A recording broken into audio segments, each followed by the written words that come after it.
Saudara dan saudari, jumpa lagi dengan saya Romo Tedens dalam Warta Kabar Sukacita. Semoga Anda semua tetap sehat dan bahagia. Saudara-saudari, penghormatan Gereja Katolik kepada Bunda Maria kadang bagi sebagian orang dipandang terlalu berlebihan. Bahkan seolah-olah Maria dilihat lebih tinggi daripada Yesus. Atau juga ada yang berpandangan bahwa Maria yang disembah bukan Allah. Kita akan membahasnya berikutnya. Namun kita akan terlebih dahulu membahas mengapa bulan Mei disebut sebagai bulan Maria. Saudara-saudari, bulan Mei adalah sebagai bulan Maria selain bulan Oktober. Pertanyaannya, apa istimewanya bulan Mei? Bulan Mei bagi daerah atau negara yang memiliki 4 musim adalah sebagai permulaan kehidupan karena dimulainya musim semi. Devosi kepada Bunda Maria ini sudah dilangsungkan sejak abad 13. Devosi Maria pada bulan Mei semakin mendapat tempatnya sejak tahun 1700-an. Dipopulerkan oleh para imam Yesuit yang kemudian menyebar ke seluruh dunia. Pada tahun 1809, Paus Pius VII ditangkap oleh para serdadu Napoleon dan dipenjara. Di dalam penjara, Paus memohon dukungan doa Bunda Maria agar ia dibebaskan dari penjara. Paus berjanji jika ia dibebaskan maka ia akan mendedikasikan perayaan untuk menghormati Bunda Maria. 5 tahun kemudian pada tanggal 24 Mei, Paus dibebaskan dan ia dapat kembali ke Roma. Tahun berikutnya ia mengumumkan hari perayaan Bunda Maria, penolong umat Kristen. Saudara-saudari, demikianlah devosi kepada Bunda Maria semakin dikenal. Dan ketika Paus IX mengumumkan dogma Immaculate Conception, Bunda Maria yang dikandung tak bernoda tahun 1854, devosi bulan Mei sebagai bulan Maria akhirnya dikenal oleh Gereja Universal. Saudara dan saudari, kembali kepada adanya pandangan bahwa Maria ditempatkan secara berlebihan oleh Gereja Katolik. Apakah itu benar? Dalam Katekismus Katolik Populer Yuket Indonesia ada 3 pertanyaan yang berkaitan dengan Maria. Pertama, mengapa Maria memiliki tempat pertama dalam persekutuan para kudus? Yang kedua, dapatkah Maria menolong kita?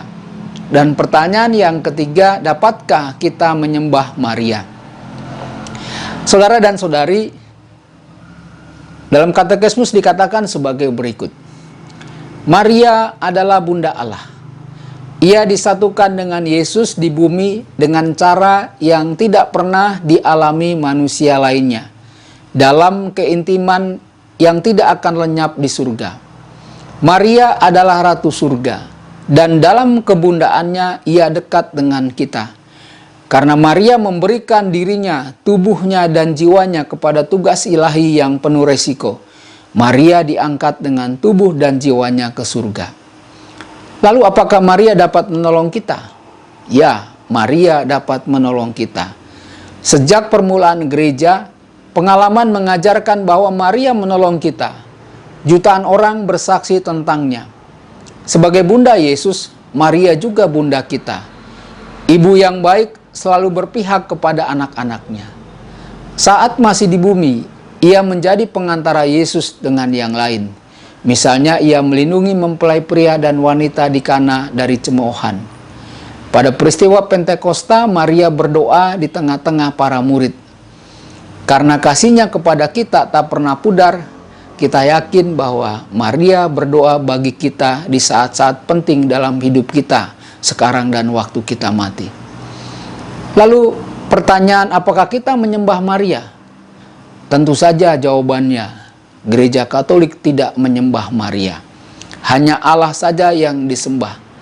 Namun kita dapat menghormati Maria sebagai Bunda Tuhan kita.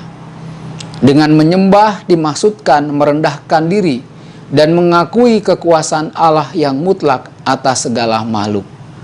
Maria adalah ciptaan seperti kita. Ia adalah Bunda kita, sehingga kita harus menghormatinya. Dasar kitab suci ada dalam Injil Lukas bab 1 ayat 48. Maria berkata, sesungguhnya mulai dari sekarang segala keturunan akan menyebut aku berbahagia. Saudara-saudari, gereja memiliki tempat-tempat ziarah, hari-hari perayaan Maria, lagu-lagu Maria, dan doa-doa seperti doa Rosario. Lalu dari katekismus dikatakan dengan jelas bahwa gereja Katolik tidaklah menyembah Maria. Semoga informasi ini bermanfaat bagi kita. Per Mariam ad Jesum, melalui Maria menuju Yesus. Sebentar lagi kita memasuki bulan Mei, bulan Rosario. Bapak Suci Fransiskus mengajak umat Katolik untuk berdoa di keluarga masing-masing, memohon pertolongan Bunda Maria teristimewa dalam situasi sulit, yakni wabah COVID-19, agar segera berakhir. Mari kita bersama-sama memasuki bulan Mei dengan berdoa Rosario, berdoa kepada Bunda Maria di keluarga kita masing-masing. Tuhan Yesus memberkati Anda semua.